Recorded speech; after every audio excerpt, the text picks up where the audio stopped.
जय हिंद। दोस्तों, आज की वीडियो में हम एक सेक्टोरल थीमेटिक फंड के ऊपर में चर्चा करेंगे।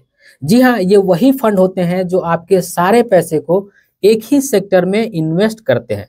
जब वो सेक्टर बहुत अच्छा चलता है तो आपको बहुत शानदार रिटर्न मिलता है, लेकिन जब वो सेक्टर अच्छा नहीं चलता है तो वो म्यूचुअल फंड की स्कीम एक नॉर्मल म्यूचुअल फंड की स्कीम को भी बीट नहीं कर पाता है।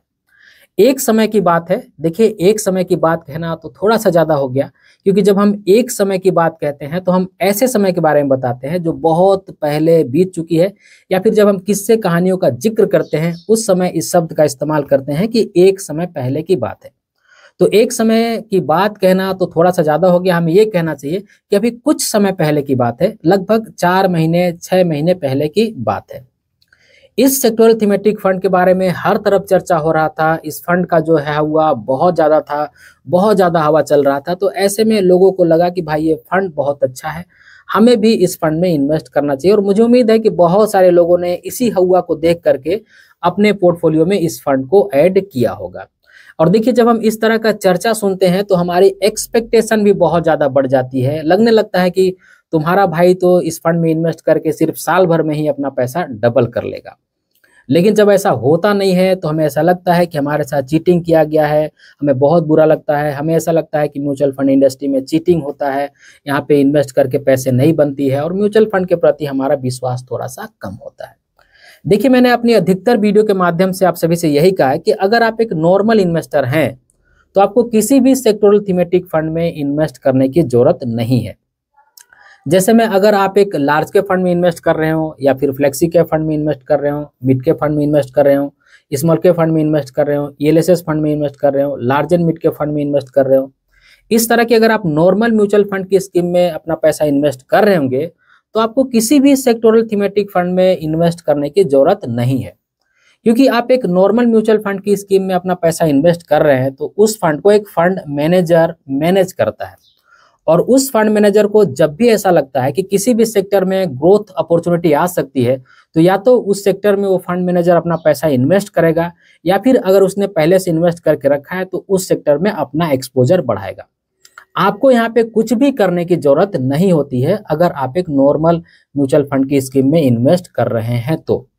लेकिन अगर आप एक बहुत ज़्यादा जानकार इंसान हैं, स्टॉक मार्केट और म्यूचुअल फंड की बहुत अच्छी समझ रखते हैं, आपको ऐसा लगता है कि किसी सेक्टर में अब बहुत अच्छा ग्रोथ आ सकता है, आप उस सेक्टर में काम करते हैं, तो फिर बिल्कुल किसी सेक्टर में आप इन्वेस्ट करके उसकी ग्रोथ अपॉर्चुनिटी का फायदा उठा सकते हैं। लेकिन अगर आप एक नॉर्मल इन्वेस्टर हैं तो मैं यही बोलूँगा कि आपको किसी भी सेक्टोरल थीमेटिक फंड के साथ में जाना अच्छी बात नहीं होती है, हमेशा अच्छी एक्सपीरियंस नहीं होती है। क्योंकि हमारा फंड मैनेजर वो चीज़ें ऑलरेडी कर रहा होता है जो हम खुद से इंडिविजुअली करना चाहते हैं। तो एक नॉर्मल इन्वेस्टर होने के नाते मेरे ख्याल से हमें सेक्टोरल थीमेटिक फंड में इन्वेस्ट करने की जरूरत नहीं होती है। और आज के वीडियो में मैं आप सभी को उस सेक्टोरल थीमेटिक फंड का डेटा दिखाऊंगा। डेटा क्या दिखाऊंगा? उसका रिटर्न दिखाऊंगा कि पिछले 6 महीने के दौरान उस फंड से हमें किस तरह का रिटर्न देखने को मिला है, और किस तरह का हवा हमने 6 महीने पहले सुन रखा था। तो आज की वीडियो हमेशा की तरह बहुत इन्फॉर्मेटिव होगी, इसलिए मैं रिक्वेस्ट करूंगा आप सभी से कि इस वीडियो को अंत तक जरूर देखिएगा। तो इस वीडियो में आगे बढ़ें उससे पहले थोड़ा सा मेरा परिचय जान लीजिए। मेरा नाम है अनवर अंसारी और मैं एमफी के द्वारा, यानी कि association of mutual fund in India के द्वारा पूरी तरह से रजिस्टर्ड म्यूचुअल फंड का एडवाइजर डिस्ट्रीब्यूटर हूँ। मेरे पास एमफी के द्वारा दिया गया वैलिड एआरएन नंबर है, यानी कि एमफी का रजिस्ट्रेशन नंबर है। तो अगर आप एक ऐसे व्यक्ति हैं जिन्होंने अभी तक म्यूचुअल फंड में इन्वेस्ट नहीं किया है, कारण कुछ भी हो सकता है, आपको डर लगता है, आपको घबराहट होता है, या फिर आपको अच्छा खासा सपोर्ट नहीं मिला, या फिर आप म्यूचुअल फंड के एग्जिस्टिंग इन्वेस्टर हैं, अब किसी तरह का आपको सपोर्ट चाहिए, तो आप इस कॉन्टैक्ट नंबर पर कॉल करके मुझसे जुड़ सकते हैं। या फिर मैंने बेस्ट म्यूचुअल फंड ऐप का लिंक डिस्क्रिप्शन बॉक्स में दे दिया है। अगर उस लिंक के माध्यम से उस ऐप को डाउनलोड करते हैं, उसमें रजिस्टर करते हैं, उस ऐप के माध्यम से अगर आप इन्वेस्ट करते हैं तो मेरी सर्विस आपको life time free of cost मिलती रहेगी। अभी तक इस ऐप के माध्यम से 1 लाख से ज़्यादा लोग जुड़ करके इन्वेस्ट कर रहे हैं और सभी इन्वेस्टर हैप्पी हैं। तो चलिए, लैपटॉप की स्क्रीन के ऊपर मैं आप सभी को वो डेटा दिखाता हूं, जिससे आपको बहुत हद तक इस बात का अंदाजा लग जाएगा कि जब सेक्टोरल थीमेटिक फंड चलता है तो बहुत अच्छा रिटर्न देता है, लेकिन जब वो नहीं चलता है तो एक नॉर्मल म्यूचुअल फंड को भी बीट नहीं कर पाता है। तो अब आप देख सकते हैं, हम आ गए हैं लैपटॉप की स्क्रीन के ऊपर, और ये वही वॉच लिस्ट है जिस पर मैंने कल की वीडियो बनाई थी, और कल के वीडियो में मैंने आप सभी को बताया था कि जब 6 नवंबर को तेजी हुई थी स्टॉक मार्केट में, तो हमारे म्यूचुअल फंड कितना रिकवर कर पाए थे। तो आज के वीडियो में कुछ और डेटा हम देखेंगे, जिन डेटा की मदद से हम ये जान पाएंगे कि जिस सेक्टोरल थीमेटिक फंड के बारे में हम चर्चा करने जा रहे हैं, वो सेक्टोरल फंड पिछले 6 महीने में कितना रिटर्न दे पाई है।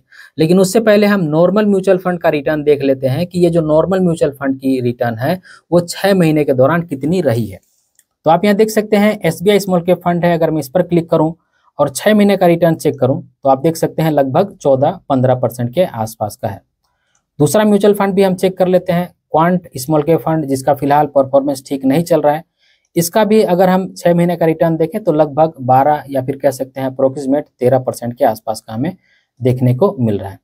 और भी म्यूचुअल फंड चेक कर लेते हैं, निपॉन इंडिया चेक कर लेते हैं, इसका कितना रिटर्न रहा है 6 महीने का। तो आप देख सकते हैं कि इस फंड का भी रिटर्न 6 महीने का अप्रोक्सीमेट बोल सकते हैं कि 19% के आसपास का रहा है।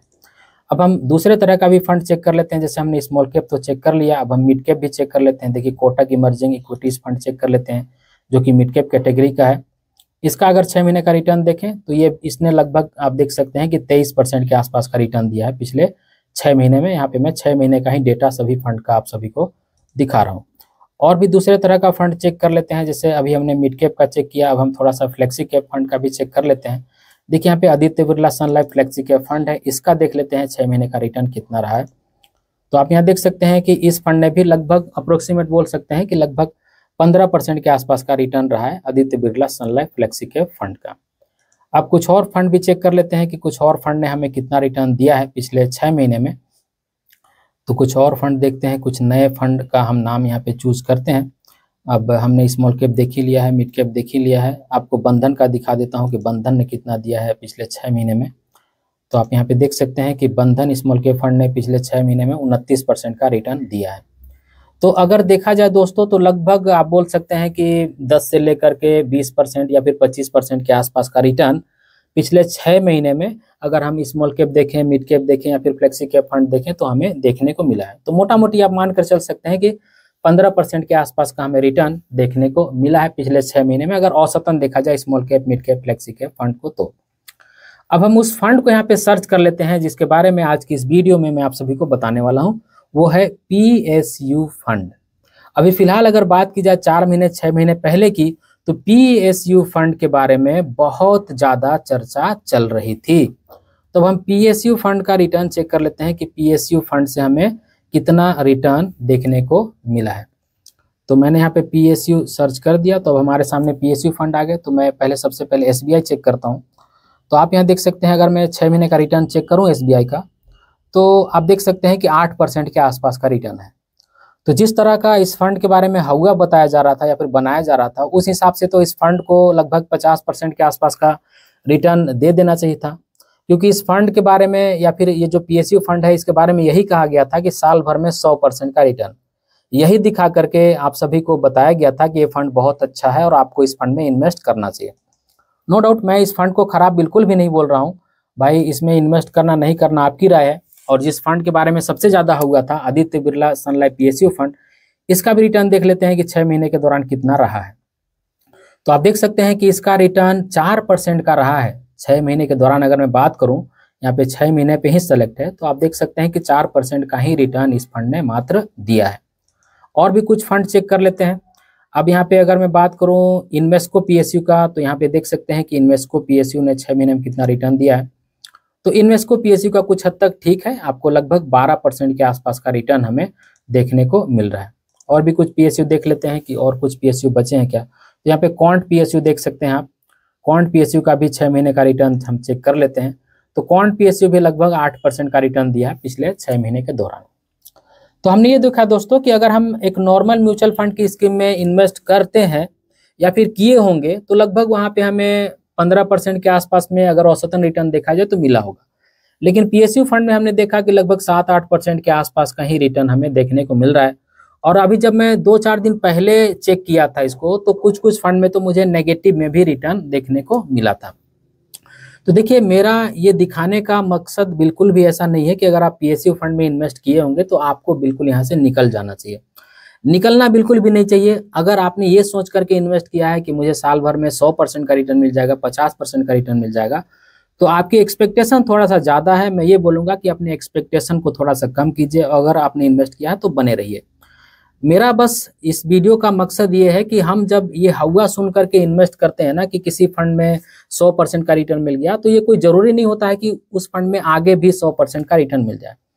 और मेरा जैसा मानना है, मैं भी गलत भी साबित हो सकता हूँ, क्योंकि स्टॉक मार्केट के बारे में पूरी तरह से 100% कोई भी प्रिडिक्शन नहीं कर सकता है। तो ये जो पीएसयू फंड है, आप किसी का भी ले सकते हैं, क्वांट का हो सकता है, आदित्य बिरला का हो सकता है, एसबीआई का हो सकता है। आगे चल करके इसका परफॉर्मेंस और भी खराब होगा, क्योंकि जितने भी पीएसयू कंपनी है उनका जो परफॉर्मेंस है फिलहाल ठीक नहीं है, और उन्हीं का परफॉर्मेंस से हमारे फंड का परफॉर्मेंस आता है। तो बस इस वीडियो के आखिर में बस मैं आपसे इतना ही कहना चाहता हूं दोस्तों कि एक रिटेल इन्वेस्टर को कभी भी किसी भी सेक्टोरल थीमेटिक फंड में इन्वेस्ट करने की जरूरत नहीं होती है।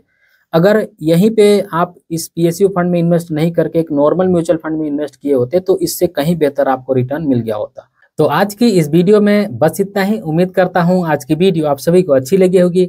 अगर आज की वीडियो आप सभी को अच्छी लगी है तो इस वीडियो को एक लाइक जरूर कर दीजिएगा, और इसी तरह की वीडियो देखने के लिए चैनल को सब्सक्राइब कर लीजिएगा, और इस वीडियो को अपने फ्रेंड और फैमिली के बीच जरूर से शेयर कीजिएगा ताकि वो भी अवेयर हो जाए।